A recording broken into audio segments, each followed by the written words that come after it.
5 व्रतों का उद्यापन कभी न करें, नहीं तो आपका जो व्रत है, पूजन पाठन है या आपकी रोज की पूजा है वह खंडित हो सकती है। श्री शिवाय नमस्तुभ्यम। हर हर महादेव। नियमित रूप से आपके लिए विशेष जानकारी इस चैनल पर आती है। आज कुछ जानकारी विशेष है, ध्यान से सुनिएगा, अंत तक बने रहिएगा। आप भी पशुपति व्रत या अन्य कोई व्रत उपवास करते होंगे तो उस व्रत को, कोई भी व्रत हो, आप अगर उद्यापन कर भी चुके हैं तो वापस से उसे शुरू करना चाहिए। ऐसा नहीं, गलत समाज में धारणा फैली हुई है कि हमने तो इस व्रत को पूर्ण कर दिया है, अब हम इसका जो है उद्यापन भी कर चुके हैं तो हमारा मन है इस व्रत को शुरू करने का। अब नहीं, ऐसा नहीं है।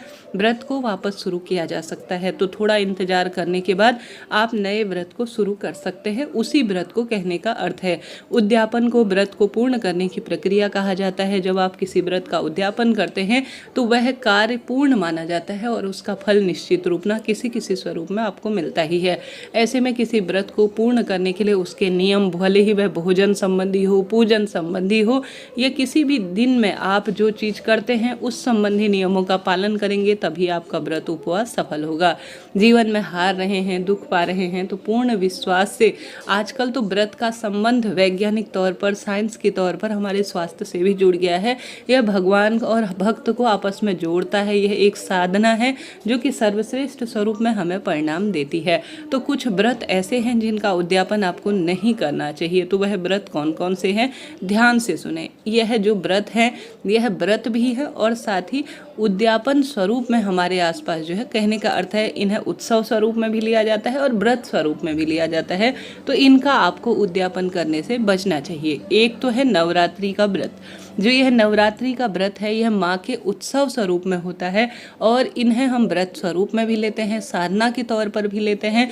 मंत्र जाप भक्ति के लिए हमारे घर घर में माता रानी विराजमान होती हैं, तो इसे एक उत्सव और व्रत दोनों रूप में लिया जाता है। तो नवरात्रि का कभी भी उद्यापन नहीं किया जाता है, ऐसा शास्त्रों में वर्णित है।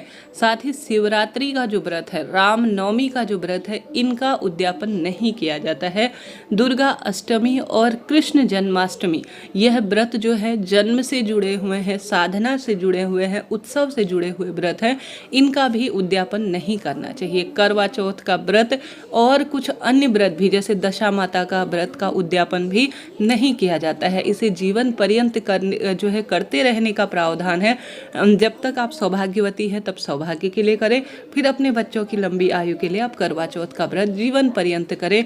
दशा माता का व्रत भी वेद शास्त्रों में कहा जाता है। जो मान्यता है उस अनुसार ऐसी मान्यता है कि अपनी होने वाली जो हो चुकी बहू है, अब उसके ऊपर यह जिम्मेदारी है कि वह घर की दशा सुधारे, तो उसे सौंप दिया जाता है। तो इस तरह से इन व्रतों के बारे में कहा जाता है कि उद्यापन नहीं करना चाहिए। आपके क्षेत्र में क्या राय है, आप मुझे कमेंट्स के द्वारा जरूर बताइएगा। कोई नई जानकारी आप चाहते हैं तो मुझे कमेंट्स के द्वारा जरूर बताइए। श्री शिवाय नमस्तुभ्यम। हर हर महादेव।